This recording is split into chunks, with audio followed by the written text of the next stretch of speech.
আচৰিত লাগে ভাবিলে, যিখন চৰকাৰে ফ্ৰীতে চাউল দাইল মিঠাতেল লাগিব বুলি সোধে, সেইখন চৰকাৰে সৰু সৰু ল'ৰা ছোৱালীৰ স্কুললৈ যোৱাৰ ইউনিফৰ্মযোৰত অকণমান বেছি পৰিমাণৰ কটন আৰু অলপ কম পৰিমাণৰ পলিষ্টাৰ দি তেওঁলোকে এযোৰ বাজেট ফ্ৰেণ্ডলি ইউনিফৰ্ম বনাব পৰা নাই।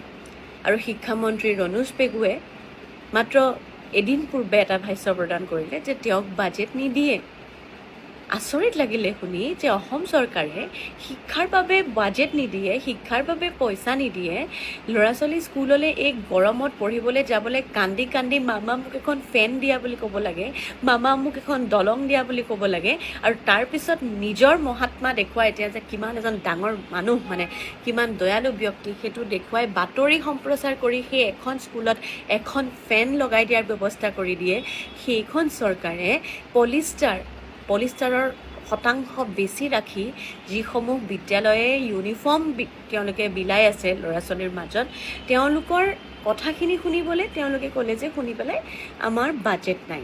মই আপোনালোকক এটা বস্তু দেখুৱাওঁ, কি হ'ব। বতাহ সোমাব ওলাব নোৱাৰা হৈ যায় এটা পলিষ্টাৰ কাপোৰৰ ইউনিফৰ্মত। Polyester is a synthetic plastic fibre, unlike কটনৰ দৰে নহয়। সেইবাবে ই বতাহ ওলোৱা আৰু সোমোৱা, এয়াৰ টু চাৰ্কুলেট ফ্ৰীলি, ভালকৈ বতাহ ওলোৱা সোমোৱা কৰিব নোৱাৰে। আৰু তাৰ বাবে গৰমৰ এটা traps a layer of warm moist air right next to the skin. ছালতে গৰম হৈ পৰে ভাববোৰ, কাৰণ ওলাই যাব নোৱাৰে।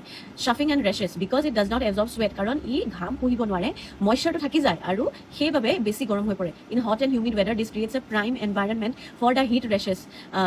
আৰু শ্বাফিং আৰু ফাংগাল অৰ বেক্টেৰিয়েল ইনফেকশ্যনছ হ'ব পাৰে। Chemical sensitivities, the manufacturing of the polyester involves chemicals and dispersed dyes. For students with sensitive skin or conditions like eczema, this can trigger contact dermatitis and intense itching. বহুত বেছি খজুতি হ'ব পাৰে।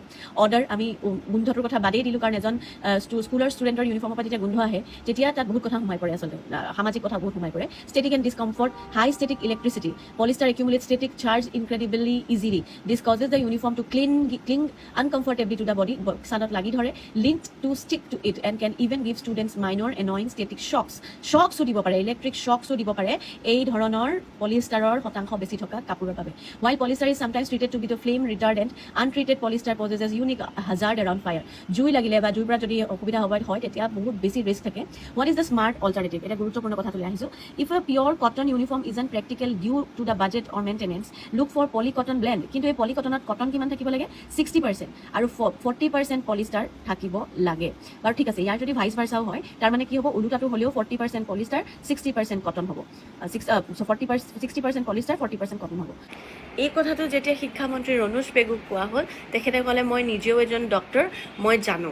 যদি আপুনি জানে তেনেহ'লে সেইখিনি প্ৰথমতে স্কুলে পৰীক্ষা কৰাৰ ব্যৱস্থা আছে নে নাই সেইটো চাই লৈহে আমাৰ ল'ৰা ছোৱালীক পিন্ধিবলৈ আগবঢ়াই দিব লাগে। কাৰণ এইবিলাকৰ নামত কেলেংকাৰী প্ৰথম কথা নহয়, আগতেও হৈ থাকে। আফ্ৰিকাতো হৈছিলে, আমেৰিকাতো হৈছিলে, এতিয়া অসমতো হৈ থাকে। কিন্তু এইবোৰ কথা আমি যদি এখন খুব বেছি প্ৰগতিশীল চৰকাৰে কোৱা যেন শুনো, তেতিয়া আমাৰ দুখ লাগে। কাৰণ আপোনালোকেতো আঁচনিৰ নামত বহুত টকা খৰচ কৰে, আপোনালোকেতো ফ্লাইঅভাৰ, আপোনালোকে ডাঙৰ মিটিং, VIP ট্ৰিটমেণ্টৰ নামত বহুত পইচা খৰচ কৰে। কেইদিনমান আগতে এখন বাজেট আপোনালোকৰ মিটিং হৈ গ'ল, যিখন আগতে চৰকাৰে পাতে, আজিকালি পাৰ্টীয়ে পাতে, BJPয়ে পাতে। গতিকে এনেধৰণৰ কথাবিলাকৰ কাৰণেতো পঞ্চতাৰকা হোটেলসমূহ আপোনালোকে বাছি লয়। ইমানবোৰ টকা নথকাটো নহয়, আপোনালোকৰ ইমানকণ টকা ইমানবোৰ টকা খৰচ কৰিব পাৰিছে যেতিয়া, লাজ পাব, অকণমান চৰম কৰিব যেতিয়া কয় যে শিক্ষাৰ বাবে আমাৰ ওচৰত বাজেট নাই, আঁচনিৰ বাবে যথেষ্ট বাজেট আছে। গতিকে ঘৰত বহি কাৰোবাক পইচা দিয়াতকৈ যেতিয়া কোনোবা এজন ছাত্ৰ ছাত্ৰীয়ে কষ্ট কৰি ফেন নথকা অৱস্থাত ক্লাছৰুম এটাত বহি থাকে, আপোনালোককেতো বহুত অনুৰোধ কৰে সৰু কণ ল'ৰা ছোৱালীবিলাকে, তেতিয়া ভাবিব যে এইখিনি সৰু ল'ৰা ছোৱালীক কেইযোৰমান কাপোৰ দিবলৈ আমাৰ ওচৰত পইচা নাই, আমি কিমান দুৰ্ভিক্ষ, আমি কিমান দুৰ্ভগীয়া। ধন্যবাদ। জয় আই অসম। দালালি কৰি ঠিকা ল'বা, তাৰপিছত কাম কৰি চাবলৈ নাহা। ক'ত কাম কৰিছা গম পাইছা নে নাই? কামবিলাক কাকো দেখুৱাবলৈ কোনো মানুহ নাই ইয়াত। প্ৰজেক্ট মেনেজাৰ ফোন মাৰিছে, 1 ঘণ্টা আধা ঘণ্টা ধৰি তুমি ফোন নধৰা। আজিহে তোমাৰ ডক্টৰৰ তাত গ'ল, কিয় অহা নাই হে? তোমাক দুবাৰ এতিয়ালৈকে মতা হ'ল, তুমি কিয় অহা নাই?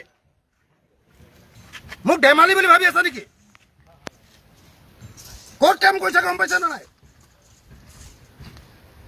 দালালি কৰি ঠিকা ল'বা তাৰপিছত কাম কৰি চাবলৈ নাহা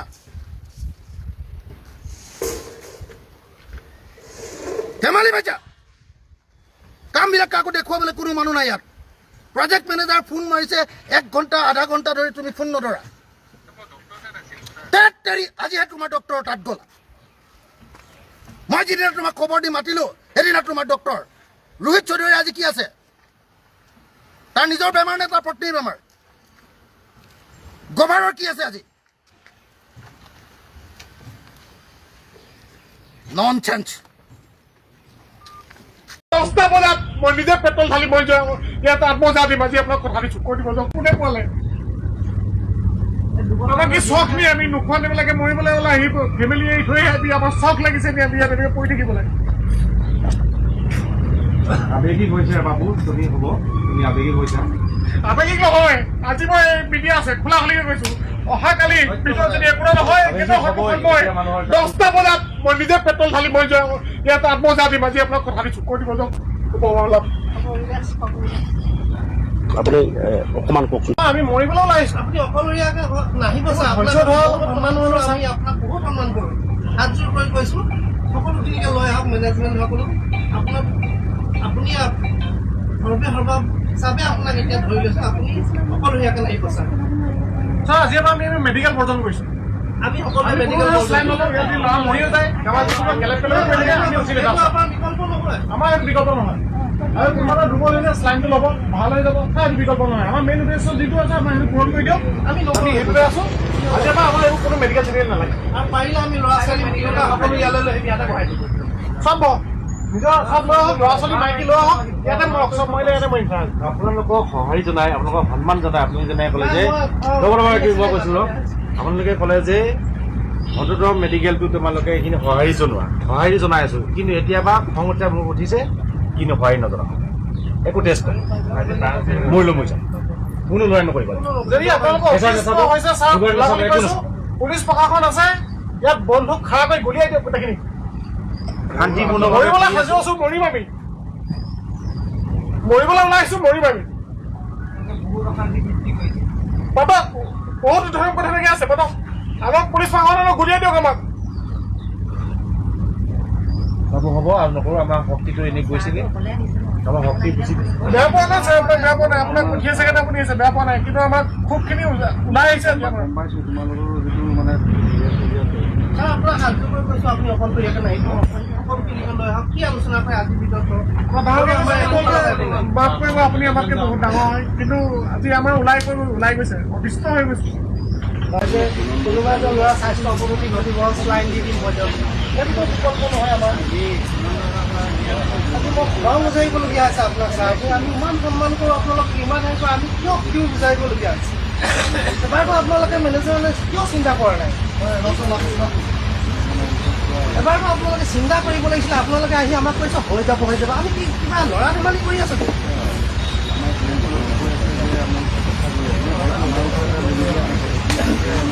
আপোনালোকে একো সঁহাৰি দিয়া নাই মই একদম সঁচা কথা কৈছোঁ একো সঁহাৰি দিয়া নাই আপোনালোকে আমাক নিচুকনি গীত গাই আছে যে তোমালোকে শুই থাকা আজি মানে মোক খং উজাৰিবলগীয়া বাধ্যত পৰি গৈছে ল'ৰা ছোৱালী ঘৰত বেমাৰ আমি হয়তো 28জন হৈ পেলাই ক'বলগীয়া হৈছে আমি গৈ ল'ৰা ছোৱালীক যত্ন ল'ব পৰা নাই ঘৰত খৰি কাটে কৰে আপুনি ভাবিছে এটা চিলিণ্ডাৰৰ দাম বৰ্তমান যুগত 2500 টকা আমাৰ সামৰ্থ্য আছেনে এটা চিলিণ্ডাৰ আমি ঘৰত লগাবৰ কাৰণে আপোনালোকে যিটো আমাক মজুৰি দি আছে সামৰ্থ্য আছেনে এটা চিলিণ্ডাৰ আমি ঘৰত লগাবলৈ আমি ঘৰত প্ৰায় 10টা 15টা ল'ৰা চিলিণ্ডাৰ নাই খৰি কোনে কাটি দিব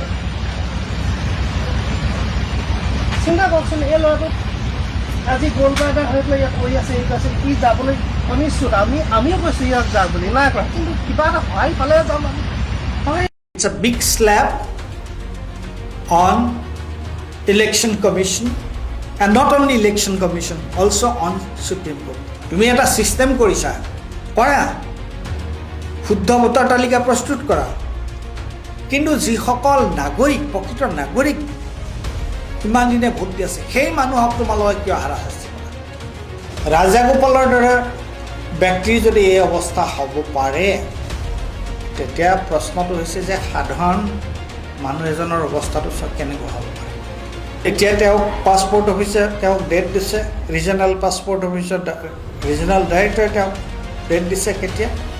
জুলাই মাহ। ছোৱালীৰ বিয়া এপ্ৰিলতে হৈ গ'ল আৰু তেওঁ এতিয়া আজিও কালিটোত, আজিও এইটো অফিচত কালিটোত এইটো তেওঁ তাঁত বাতি কাঢ়ি আছে। ছাৰ, দ্য টেলিগ্ৰাফৰ যিগৰাকী প্ৰাক্তন সম্পাদক আৰ ৰাজাগোপাল, তেখেতক 2026 চনৰ বিধানসভা নিৰ্বাচনত পশ্চিমবংগত যি নিৰ্বাচন হৈছিলে তাৰ পূৰ্বত যি SIR প্ৰক্ৰিয়া হৈছিলে তাত তেওঁৰ নাম কৰ্তন কৰা হয় ভোটাৰ তালিকাৰ পৰা।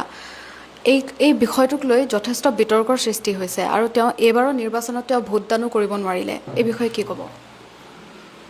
এতিয়া সমগ্ৰ ভাৰতবৰ্ষত আৰ ৰাজাগোপাল তেওঁ 2023 চনলৈকে কলিকতাৰ পৰা ওলোৱা দ্য টেলিগ্ৰাফ নামৰ কাকতখনৰ, ইংৰাজী কাকতখনৰ তেওঁ সম্পাদক আছিল।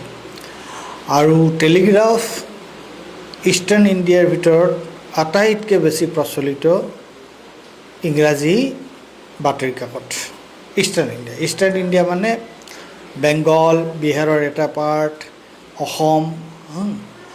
এতিয়া অৱশ্যে অসমত তেওঁলোকৰ অফিচ আছিল, কিন্তু অসমৰ অফিচটো গুৱাহাটীত তেওঁলোকৰ অফিচ আছিল। গুৱাহাটীৰ অফিচটো তেওঁলোকৰ আজি 2 বছৰমান আগতে গুৱাহাটীৰ অফিচ উঠাই দিছে। প্ৰশ্ন হ'ল, তেওঁ এজন আৰ ৰাজাগোপাল এজন অতি প্ৰখ্যাত সম্পাদক আৰু তেখেত যোৱা 30 বছৰ ধৰি তেওঁ কলিকতাত আছে। তেওঁৰ ল'ৰা ছোৱালী, তেওঁ কেৰালাৰ মানুহ, তেওঁৰ ল'ৰা ছোৱালীয়ে বাংলাত কথা বতৰা পাতে। আৰু এইবাৰৰ যে নিৰ্বাচন হৈছিল, বিধানসভাৰ নিৰ্বাচন 2026 কলিকতাত, সেই সময়ত তেওঁ SRক লৈ যথেষ্ট হুলস্থুল হৈছিল আৰু তেওঁ তেতিয়া তেওঁৰ কেৰালাত আছিল। আৰু তেওঁ ভাবিছিলে যে তেওঁৰ নাম ভোটাৰ লিষ্টত নথকাৰ প্ৰশ্নই নুঠে। ইমান দিন তেওঁ ভোট দি আহিছে বা ইমান বছৰে ভোট দি আহিছে আৰু তেওঁ কলিকতাত 30 বছৰ ধৰি আছে। কিন্তু তাৰপিছত তেওঁ যেতিয়া আহিলে কলিকতালৈ, আহি দেখা পালে যে নাই, তেওঁৰ নাম ভোটাৰ লিষ্টত নাই, যে কিবা দেউতাকৰ নামটো নথকাৰ কাৰণে নে কি কাৰণে তেওঁৰ নামটো ভোটাৰ লিষ্টত নাই। তেওঁ সেইটোক লৈ তেওঁ বিএলঅ'ৰ লগত কথা পাতিলে। তাৰপিছত তেওঁ যেতিয়া কেৰালাত আছিল তেতিয়া বিএলঅ'ই তেওঁৰ লগত কথা পাতিছিলে যে এইটো নাই, কিন্তু একো নাই, আপুনি চিন্তা কৰিব নালাগে। কিন্তু মোৰ আগত দেখা গ'ল যে তেওঁৰ নামটো ভোটাৰ লিষ্টত নাই, গতিকে তেওঁ ভোটদান কৰিব নোৱাৰিলে, তেওঁ ভোটদানৰ পৰা বঞ্চিত হ'ল। তাৰপিছত ভোটটো দিব নোৱাৰিলে। তেওঁৰ যিটো কেছ, তেওঁৰ সেইটো ট্ৰিবিউনেলত এতিয়াও পেণ্ডিং হৈ আছে। মিনৱাইল কি হ'ল যে তেওঁৰ জীয়েকৰ বিয়া আছিল এপ্ৰিল মাহত ছেন ফ্ৰান্সিস্কোত, আমেৰিকাৰ। তেওঁ বিয়ালৈ যাব লাগে, কিন্তু তেওঁৰ পাছপোৰ্টখন ৰিনিউ কৰিব লগা আছিল। এতিয়া তেওঁ যেতিয়া পাছপোৰ্ট ৰিনিউ কৰিবৰ কাৰণে তেওঁ যেতিয়া পাছপোৰ্ট অফিচৰ লগত যোগাযোগ কৰিলে, তাৰপিছত পুলিচ ভেৰিফিকেশ্যনৰ প্ৰয়োজন হয়। যে পুলিচ ভেৰিফিকেশ্যন কৰোঁতে কোৱা হ'ল যে তেওঁ পুলিচ ভেৰিফিকেশ্যন কৰি তেওঁৰ এটা এডভাৰ্চ ৰিপৰ্ট দিয়া হ'ল। এডভাৰ্চ ৰিপৰ্টটো কি? যে তেওঁৰ নাম ভোটাৰ লিষ্টত নাই। এতিয়া প্ৰশ্নটো হৈছে এইটোৱে যে আৰ ৰাজাগোপাল এজন এনেকুৱা প্ৰসিদ্ধ ব্যক্তি ভাৰতবৰ্ষৰ সংবাদ জগতত, তেওঁৰ দৰে মানুহ এজনৰ নাম ভোটাৰ লিষ্টৰ পৰা কাটিলে আৰু তেওঁলোকে কি লজিকেল ইনকনচিষ্টেঞ্চিছ পালে। তাৰপিছত তেওঁৰ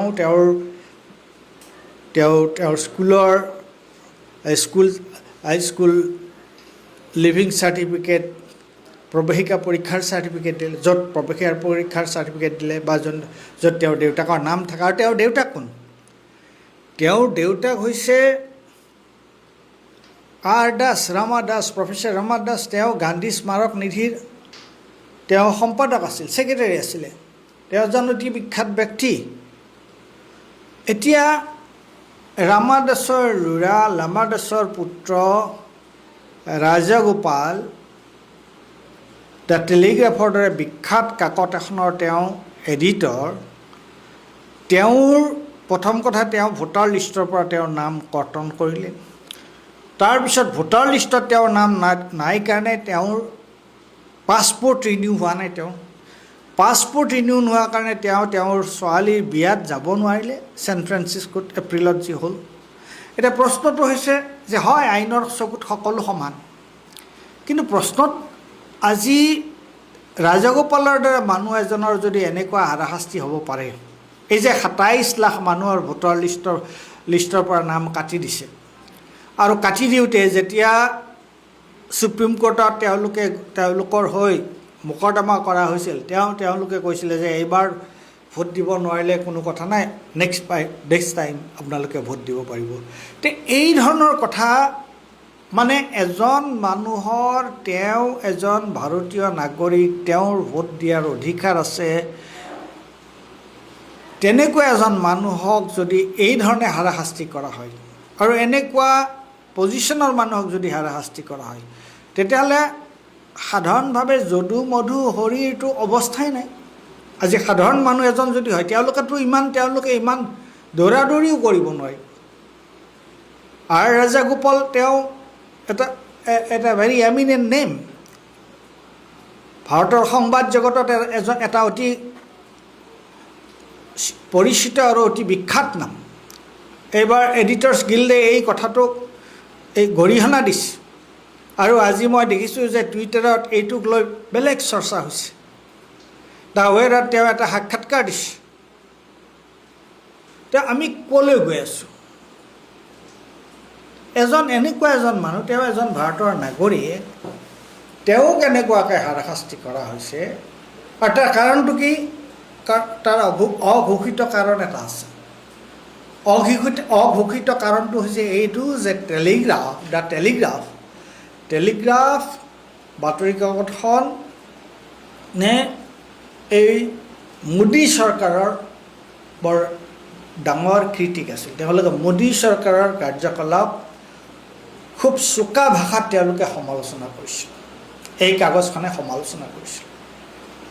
আৰু এই কাগজখনে সমালোচনা কৰাৰ কাৰণেই, আৰু মই টেলিগ্ৰাফৰ যেতিয়ালৈকে টেলিগ্ৰাফখন ওলাই আছিল, আমি সহজতে পোৱা হৈছিলোঁ, তেতিয়ালৈকে টেলিগ্ৰাফ মই ছাবস্ক্ৰাইব কৰিছিলোঁ, টেলিগ্ৰাফ পঢ়িছিলোঁ। আৰু টেলিগ্ৰাফৰ লগত মোৰ চিনাকি বহুত পুৰণা। টেলিগ্ৰাফৰ আগৰ যিজন বহুত দিন আগতে আছিল, তেওঁ এডিটৰিয়েল পেজৰ এডিটৰ ৰুদ্ৰাংশু মুখাৰ্জী, এতিয়া যিগৰাকী ব্যক্তি অশোকা ইউনিভাৰ্চিটিৰ চেঞ্চেলৰ, তেওঁ আগতে ভাইচ চেঞ্চেলৰ আছিল, সেই তেতিয়াৰ পৰা মোৰ টেলিগ্ৰাফৰ লগত সম্পৰ্ক। আৰু টেলিগ্ৰাফত ভাৰতবৰ্ষৰ best of the best authors, best of the best writers, স্তম্ভ লেখকসকলে টেলিগ্ৰাফত লিখে। টেলিগ্ৰাফৰ যিটো বুক পেজ, সেইটোত মানে গ্ৰন্থ সমালোচনা, ভাৰতবৰ্ষত যিমান নিউজ পেপাৰ আছে তাতকৈ খুব ভাল এই পেজটোৰ যিটো তাৰ যিটো সন্মান, এই পেজটোৰ যিটো সন্মান, এই পেজটোৰ এই কিতাপৰ যিটো পেজ তেওঁলোকে প্ৰতি শুক্ৰবাৰে উলিয়াইছিল। এতিয়া কাৰণ মই টেলিগ্ৰাফ দেখাই পোৱা নাই, এতিয়া মই গম নাপাওঁ, কিন্তু মই যেতিয়া কলিকতাত আছিলোঁ বা গুৱাহাটীত থাকোঁতেও যেতিয়ালৈকে গুৱাহাটীৰ পৰা পেপাৰখন ওলাই আছিলে, শুক্ৰবাৰে তেওঁলোকে কিতাপৰ যিটো পৃষ্ঠা উলিয়াই, কিতাপৰ বিষয়ে থাকে, বুক ৰিভিউ থাকে, কিতাপৰ বিষয়ে থাকে, সেইটো এটা অত্যন্ত গুৰুত্বপূৰ্ণ পেজ আছিলে। গতিকে তেনেকুৱা এখন সম্ভ্ৰান্ত বাতৰি কাকত, তেনেকুৱা এখন বিখ্যাত বাতৰি কাকতৰ যিজন সম্পাদক, chief editor in chief R Rajagopal, যিগৰাকী ব্যক্তিৰ পিতৃ বিখ্যাত এজন শিক্ষাবিদ, তেওঁ ৰামা দাস, প্ৰফেচৰ ৰামা দাস, তেওঁ গান্ধী স্মাৰক নিধিৰ তেওঁ ছেক্ৰেটেৰী আছিল, সম্পাদক আছিল, যে তেওঁৰ যদি নামটো ভোটাৰ তালিকাৰ পৰা কাটি দিব পাৰে, তেওঁৰ নামটো ভোটাৰ তালিকাৰ পৰা কাটি দিয়া হ'ল, তেওঁ সময়মতে এতিয়া তেওঁ সকলো ধৰণৰ তেওঁ পাছপোৰ্ট অফিচলৈ গ'ল, পাছপোৰ্ট অফিচৰ লগত যোগাযোগ কৰিছে, কৰাৰ পিছতো তেওঁ পাছপোৰ্ট ৰিনিউ কৰা নহ'ল। আৰু তেওঁ মূৰকত তেওঁৰ নিজৰ ছোৱালীৰ বিয়াত তেওঁ উপস্থিত থাকিব নোৱাৰিলে। গতিকে ইয়াতকৈ ডাঙৰ হাৰাশাস্তি আৰু কি হ'ব পাৰে? এইখন চৰকাৰে কি কৰি আছে? এইবোৰ কি কৰি আছে? এই যে তেওঁলোকে এই ধৰণৰ বিলম্ব কৰি আছে, এই ধৰণৰ যে একোজন মানুহক এনেকুৱা ধৰণে হাৰাশাস্তি কৰিছে, আৰু এনেকুৱা এই ইমান সম্ভ্ৰান্ত এজন মানুহ, ইমান ৱেল এষ্টাব্লিছড, ৱেল অফ সকলো ফালৰ পৰা সমাজত নাম থকা মানুহ এজনৰ যদি এই অৱস্থা হ'ব পাৰে, তেতিয়াহ'লে বাকী যদু মধুৰ কি অৱস্থা হ'ব ভাবি লওক। সাধাৰণ মানুহ এজনৰ কি অৱস্থা হ'ব পাৰে? আজি এতিয়া তেওঁক পাছপৰ্ট অফিচে তেওঁক ডেট দিছে, ৰিজনেল পাছপৰ্ট অফিচৰ ৰিজনেল ডাইৰেক্টৰে তেওঁক ডেট দিছে কেতিয়া? জুলাই মাহত। ছোৱালীৰ বিয়া এপ্ৰিলতে হৈ গ'ল, আৰু তেওঁ এতিয়া আজি অ'ত কালি ত'ত, আজি এইটো অফিচত কালি ত'ত, এইটো তেওঁ তাঁত বাতি কাঢ়ি আছে। গতিকে ৰাজাগোপালৰ দৰে ব্যক্তিৰ যদি এই অৱস্থা হ'ব পাৰে, তেতিয়া প্ৰশ্নটো হৈছে যে সাধাৰণ মানুহ এজনৰ অৱস্থাটো কেনেকুৱা হ'ব পাৰে? গতিকে সেইটোৱে হৈছে ডাঙৰ কথা। আমাৰ গণতন্ত্ৰ, আমাৰ দেশ কোনফালে গৈ আছে, ক'লৈ গৈ আছে, নাগৰিকৰ কিয় এই দুৰৱস্থা হ'ব লগা হৈছে, তাৰ কাৰণে দায়ী কোন? তুমি এটা ছিষ্টেম কৰিছা, কৰা, শুদ্ধ ভোটাৰ তালিকা প্ৰস্তুত কৰা, কিন্তু যিসকল নাগৰিক, প্ৰকৃত নাগৰিক ইমান দিনে ভোট দি আছে, সেই মানুহক তোমালোকে কিয় হাৰাশাস্তি কৰা? বৰং তোমালোকে ঘৰত গৈ কিবা যদি ইনকনচিষ্টেঞ্চি আছে, সেইটো ইমিডিয়েটলি কাৰেক্টহে কৰিব লাগে, ঠিকহে কৰিব লাগে। তাৰ কাৰণে এজন মানুহক কিয় এনেকৈ হাৰাশাস্তি কৰিব লাগে?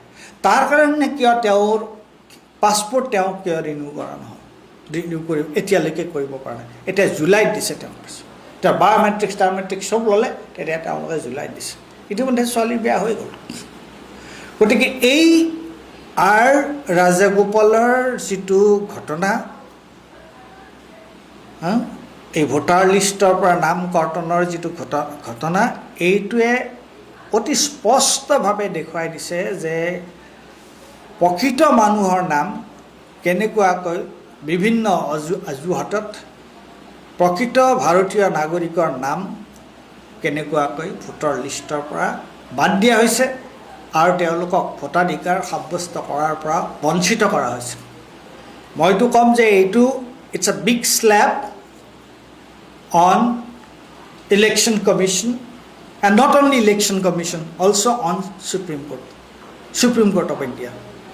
এই ইলেকশ্যন কমিশ্যনে, নিৰ্বাচন আয়োগ আৰু সুপ্ৰিম কোৰ্ট, উচ্চতম ন্যায়ালয়ে লজ্জাবোধ কৰা উচিত, তেওঁলোকে লাজ পোৱা উচিত যে ৰাজাগোপালৰ দৰে ব্যক্তিয়ে এই ধৰণৰ তেওঁ হাৰাশাস্তিৰ সন্মুখীন হ'ব লগা হৈছে। মই মৰিলে মোৰ জানাজাত কোনো বেয়া মানুহ আহিব নালাগে, আৰু কোনো আহিবলৈ প্ৰয়োজন নাই। কোনে ক'লে? কি নামটো আছিলে? এই মানে ৰ'ব, নামটো বহুত দীঘল। মুস্তাফা কামাল লুচ্চা ভণ্ড আজাহাৰী বুলি কয়। মুস্তাফা কামাল লুচ্চা ভণ্ড আজাহাৰী। সেই মানুহজনে কয় যে মোৰ মৃত্যুত কোনো মানে মন বেয়া মানুহ বা অপবিত্ৰ মুছলমান মানুহ আহিব নালাগে, মোৰ জানাজাৰ কাৰণে মই মানুহ ঠিক কৰি থৈছোঁ। কিন্তু কোনো নগ'লেও মই যাম 100%। মই যাব লাগিব, কাৰণ এই মানুহজন হৈছে সদায় ওপৰত থকা মানুহ। এওঁ মৃত্যু হোৱাৰ লগে লগেই আকৌ তেওঁক কেতিয়াও পটককৈ মাটিৰ তলত যাবলৈ দিয়া নহ'ব, কিছুদিনৰ কাৰণে আকৌ ওপৰত ৰাখিব লাগিব। আৰু এওঁ সদায় লাইক কমেণ্ট পাবৰ কাৰণে ভিডিঅ' বনায়, এওঁ নিজৰ অনুৰাগী বঢ়াবৰ কাৰণে ভিডিঅ' বনায়। ঠিক তেনেকৈ অনুৰাগী বহুত বাঢ়ি গৈছে। তো মৃত্যুৰ পিছত যেতিয়া জানাজালে মানুহ যাবলৈ মানা কৰিছে, তেওঁকতো চাবলৈ মুখখন মানুহ যাব যে আজাৰ সেই মানুহজননো কোনজন আছিল। তো চাবলৈ যাওঁতে হাজাৰ হাজাৰ লাখ লাখ মানুহ হ'ব, কাৰণ তেওঁৰ অনুৰাগী বহুত। গতিকে তেওঁক তলত থৈ দিলে কেনেকৈ দেখিব মানুহে? সেইকাৰণে মোৰ বাৰীত আমাৰ বেছি বাঁহ নাই বাৰু, ভলুকা বাঁহ 20টামান আছে বাঁহনিজোপাত। তো তাৰে এটা মই মজবুত বাঁহ ৰাখি থ'ম আজৰাহাৰীৰ মৃত্যুলৈকে, আৰু সেই বাঁহটো খুব ধুনীয়াকৈ জোঙা কৰি লৈ যাম, নে মই পিছফালেদি ভৰাই আগফালেদি উলিয়াই দাঙি পেলাই তেওঁক 3 দিনমানৰ কাৰণে খাৰা কৰি ৰাখি দিম। এই আজাহাৰী বুঢ়া মানুহটোৰ মৃত্যুৰ পিছত জানাজালে যাবলৈ মানুহ মানা কৰিছে, কিন্তু মই যাম। গৈ মই পোকৰেদি বাঁহটো ভৰাই মুখেদি উলিয়াই মই খাৰা কৰি ৰাখি দিম, কিয়নো তেওঁৰ অনুৰাগী বহুত। আৰু অনুৰাগীয়ে 3 দিনতো চাই আচলতে শেষ কৰিব নোৱাৰিব, ইমানেই বেছি অনুৰাগী। তথাপিতো মই 3 দিন ৰখাৰ চেষ্টা কৰিম, আৰু 3 দিনৰ পিছতহে তেওঁক মাটিৰ তলত দিয়া হ'ব। কাৰণ এজন ওপৰত থকা মানুহ ইমান পটককৈ তললৈ নমাই দিবলৈ যাব নোৱাৰি ন, যিমানেই নহওক। আৰু তেওঁ যিমানেই নহওক মুছলমান ধৰ্মৰ ভিতৰত তেওঁ আটাইতকৈ উত্তম মানুহ আচলতে। তেওঁ ধৰ্মৰ সঁচা মিছা সকলোখিনি কৈ যায়, আৰু ধৰ্মত বেয়াখিনিও কৈ যায়। গতিকে তেনেকুৱা এজন জ্ঞানী মূৰ্খ মানুহক ইমান ঘপককৈ তেওঁৰ কথা মতেই অকলশৰে এৰি দিব নোৱাৰি। মৃত্যুৰ পিছতো তেওঁৰ লগত সহযোগিতা লাগিব। গতিকে সকলো ৰাইজলৈ অনুৰোধ যে সেই মানুহজনৰ মৃত্যুৰ পিছত সকলোৱে চাবলৈ পাব। বিশেষকৈ মই থাকিম ভলুকা বাঁহেৰে খোজ মাৰি তেওঁক দাঙি পেলাই ওপৰত ৰাখিবৰ কাৰণে, যাতে দূৰৰ পৰাও মানুহে দূৰৰ পৰা দেখা পায়। কাৰণ তলত থাকিলে দেখিবলৈ ভিৰ বাঢ়ি যাব, কিবা হ'ব। দূৰৰ পৰা মানে দেখিব পৰাকৈ ইমানটো মানে উষ্ণতাত তেখেতক ৰাখিব লাগিব। গতিকে সেই মানুহজন এনেকুৱা এজন ভণ্ড, এনেকুৱা এজন চৈতান, এনেকুৱা এজন নষ্ট চৰিত্ৰৰ মানুহ, ঠিক আজি একাংশ সেই হিন্দু বাঙালীৰ দৰে।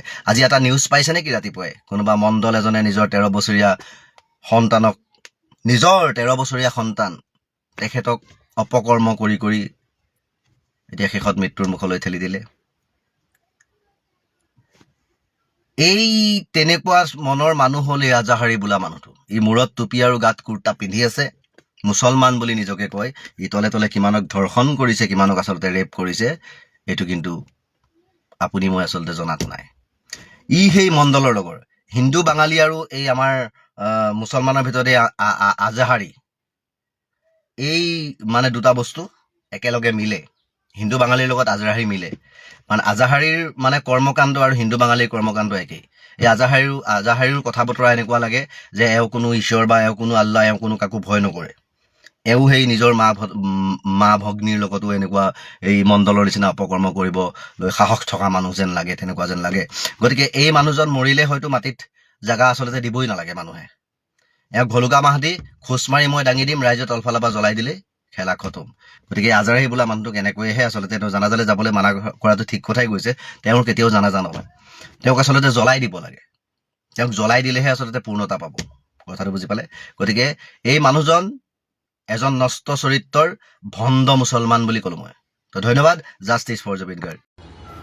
কিছু সময় আগতে দেখা পালোঁ অসমৰ মাননীয় বনমন্ত্ৰী জয়ন্ত মল্ল বৰুৱা ডাঙৰীয়াই অসমৰ সংবাদ মাধ্যমৰ আগত ক'লে যে মোৰ 3টা বিভাগ, 3টা বিভাগৰ বন বিভাগটোৱে হৈছে ৰাজহ সংগ্ৰহ কৰা মূল উদ্দেশ্য, ৰেভিনিউ সংগ্ৰহ কৰা। এজন বনমন্ত্ৰীৰ মুখত এই কথাটোৱে কেতিয়াও শোভা নাপায়। ই হাস্যকৰ বিষয় যে হয়তো তেখেতে নতুন মন্ত্ৰী, তেওঁ নাজানিব পাৰে। তেওঁ জনাটো দৰকাৰ যে বন বিভাগৰ বন কৰ্মচাৰী বা বন বিভাগৰ মন্ত্ৰীৰ মূল উদ্দেশ্যটোৱে হৈছে 3টা। প্ৰথমটোৱে হৈছে যে অসমৰ সংৰক্ষিত বনাঞ্চল চাৰিসীমা, ভৌগোলিক যিটো চাৰিসীমা, সংৰক্ষিত বনাঞ্চল বা অভয়াৰণ্য সংৰক্ষিত কৰি ৰখাটোৱে মূল উদ্দেশ্য। 2 নম্বৰটো হৈছে যে অসমৰ বন আৰু বনাঞ্চল বেদখলকাৰী মুক্ত কৰি ৰাখিব লাগিব, প্ৰকৃতি সেউজীয়া কৰি ৰাখিব লাগিব। বেদখলকাৰীক আপুনি কোনো কাৰণতে বনাঞ্চলত প্ৰৱেশ কৰিব নিদিব, 2 নম্বৰ উদ্দেশ্যটো। 3 নম্বৰটোৱে হৈছে যে বনাঞ্চলৰ ভিতৰত যিবোৰ খালী ঠাই আছে, অৰ্থাৎ গছ বন যিবোৰ প্ৰাকৃতিকভাৱে বতাহ ধুমুহাত নষ্ট হৈছে, যিবোৰ ঠাই খালী হৈ গৈছে, এই খালী ঠাইবোৰ পূৰণ কৰিবৰ কাৰণে বন বিভাগৰ জন্ম হৈছিল। অৰ্থাৎ অসমৰ অক্সিজেন পাবৰ কাৰণে গছ বন জীৱ জন্তু চৰাই চিৰিকটি সকলো ৰাখিবৰ কাৰণেহে বন বিভাগৰ জন্ম হৈছিল। তাত কোনো কাৰণতে কোৱা হোৱা নাছিল যে ৰেভিনিউ সংগ্ৰহ কৰিবৰ কাৰণে। হয়তো তেখেতে নাজানে 1996ত মাননীয় সুপ্ৰিম কোৰ্টে গোটেই ভাৰতত এটা অৰ্ডাৰ উলিয়াই দিছিলে যে অসম তথা ভাৰতত 11% সেউজীয়া হৈ আছে, গছ বন আছে, কিন্তু মানুহক অক্সিজেন প্ৰয়োজন হৈছে 19% সেউজীয়া গছ গছনিৰ পৰা। কিন্তু অসমত 19% বা ভাৰতত 19% গছ গছনি নাছিল কাৰণে মাননীয় সুপ্ৰিম কোৰ্টে 1996ত গোটেই ভাৰততে গছ কটাটো বেন কৰি দিছিল। হয়তো তেখেতৰ জ্ঞাত হ'ব লাগিব যে ইয়াৰ আগতে 1996ত এই অসমৰ বনাঞ্চলসমূহত কোব আছিল, লিজত দিছিল, কিছু ঠাইত গছ গছনি কাটিবলৈ মহল বনাই দিছিলে। সেইবোৰ 1996ৰ পিছত সম্পূৰ্ণ বন হৈ গ'ল। 2013 চনত গোটেই অসমত যিবোৰ বন বিভাগৰ অধীনত যিবোৰ মহল দিয়া হৈছিল শিলবালি মহল, সেই মহলটো বন্ধ কৰি লৈ পেলাই সুপ্ৰিম কোৰ্টৰ নিৰ্দেশ মতে গোটেই ভাৰতত মাইনিং আহিল, অৰ্থাৎ ভূতত্ত্ব বিভাগক দায়িত্ব দিয়া হ'ল যে বনাঞ্চল বা গছ গছনি সংৰক্ষণ কৰিব লাগিব আৰু ওপৰত থকা শিলবালি নাকাটি তলপা ভূমিৰ ভিতৰৰ পৰা শিলবালি উঠাই আনিব লাগিব। এতিয়া তেখেতে কৈছে যে বন বিভাগৰ মূল উদ্দেশ্যটো হৈছে ৰেভিনিউ সংগ্ৰহ। অতি হাস্যকৰ বিষয়। তেখেতে হয়তো নাজানে যে বন বিভাগে ৰেভিনিউ সংগ্ৰহ কৰিব নোৱাৰিছিল আগতে, কাৰণ তেওঁলোকে গছ বন জীৱ জন্তু চৰাই চিৰিকটি ৰক্ষা কৰাৰ কাৰণে বন বিভাগটো জন্ম হৈছিল। যেতিয়া বন বিভাগৰ প্ৰয়োজন হয় তেতিয়া মহল আছিল, এতিয়া মহলো নাই, এতিয়া মাইনিং আছে। এতিয়া মাইনিংটোত ভূতত্ত্ব বিভাগে ওপৰৰ পৰা কাটিবলৈ মানা কৰিছে, তলৰ পৰাহে কাটি আনিবলৈ দিছে। তেনে ক্ষেত্ৰত যদি ৰেভিনিউ সংগ্ৰহ কৰিব লাগে, তেওঁ যদি মূল উদ্দেশ্য ৰেভিনিউ হয়, তেতিয়াহ'লে মই ভাবোঁ যে অসমৰ বন আৰু বনাঞ্চল ক্ৰমান্বয়ে শেষ হৈ যাব। কাৰণ DFOসকলে মন্ত্ৰীৰ নিৰ্দেশ যদি মানিব লগা হয়, ৰেভিনিউ যদি টাৰ্গেট দিয়ে ইমান টকা আমাক দিবই লাগিব, তেতিয়াহ'লে আগতকৈ এতিয়া DFO বা ৰেঞ্জাৰ ACF বা বিট অফিচাৰসকলে DFOক সন্তুষ্ট কৰিবৰ কাৰণে যধে মধে গছ কাটিব লাগিব, যধে মধে পাহাৰ খনন কৰিব লাগিব, শিল বালি কাটিব লাগিব, নদীৰ যিকোনো অঞ্চলত শিল বালি ক্ৰয় কৰি হ'লেও অসম চৰকাৰক ৰেভিনিউ দিব লাগিব। এই ক্ষেত্ৰত মই মাননীয় মুখ্যমন্ত্ৰীদেৱক অনুৰোধ কৰিম যে বন বিভাগৰ মূল উদ্দেশ্যৰ পৰা আপোনালোকে আঁতৰি নাযাব। বন বিভাগৰ উদ্দেশ্যটো হৈছে প্ৰকৃতি সেউজীয়া কৰি ৰখা, খালী ঠাই পূৰণ কৰিব লাগিব, প্ৰকৃতিক গছ গছনি লগাব লাগিব। যাৰ কাৰণে আজি ভাৰত চৰকাৰক বিদেশী ৰাষ্ট্ৰই পইচা দিছে। হয়তো বনমন্ত্ৰীয়ে জ্ঞাত হয়নে নহয় আমি নাজানো। কেম্পা বুলি এটা স্কিম চলি আছে, APFBC এটা স্কিম চলি আছে। বিদেশী ৰাষ্ট্ৰই ফ্ৰান্সৰ পৰা পইচা দিয়া হৈছে, য'ত আজি কিছুদিনৰ আগতে ফ্ৰান্সৰ দিয়া পইচাৰে 129খন নে 30খন যান বাহনো ক্ৰয় কৰিছে। যে এই যে যান বাহনবোৰ ক্ৰয় কৰিছে, এইটো অসম বা ভাৰতৰ পইচা নহয়, এইটো বিদেশী ৰাষ্ট্ৰৰ পইচা। বিদেশে চিন্তা কৰিছে ভাৰত তথা অসম প্ৰকৃতি সেউজীয়া কৰি ৰাখিবলৈ। তেনে ক্ষেত্ৰত অসমৰ বন মন্ত্ৰীয়ে ৰেভিনিউ সংগ্ৰহ কৰা কথাটোৰ ওপৰত গুৰুত্ব প্ৰদান কৰিছে। পৃথিৱীৰ অন্য দেশে চিন্তা কৰিছে ভাৰতত তথা অসমত গছ গছনি নোহোৱা হৈ গ'ল, প্ৰকৃতি সেউজীয়া কৰিব লাগে, বিদেশী ৰাষ্ট্ৰই পইচা দিছে। কেম্পা, APFBC এই আঁচনিবোৰত পইচা দিয়া আছে। সেই পইচাৰ বিপৰীতে এতিয়া অসমৰ বনমন্ত্ৰীয়ে জয়ন্ত মল্ল ডাঙৰীয়াই এতিয়া তেওঁ ৰেভিনিউ সংগ্ৰহ কৰাত লাগিছে। ই হাস্যকৰ বিষয়। গতিকে মই মাননীয় মুখ্যমন্ত্ৰী মহোদয়ক অনুৰোধ কৰিছোঁ যে বন বিভাগৰ মূল উদ্দেশ্যৰ পৰা আপোনালোকে আঁতৰি নাযাব। আপুনি এবাৰ বনমন্ত্ৰীক এই বিষয়টো অৱগত কৰিব। আশা ৰাখিছোঁ বন বিভাগৰ মূল উদ্দেশ্যৰ পৰা আপুনি আঁতৰি নগৈ প্ৰকৃতি সেউজীয়া কৰাটোহে মূল উদ্দেশ্যত আপুনি ৰাখিব বুলি আমি আশা ৰাখিলোঁ।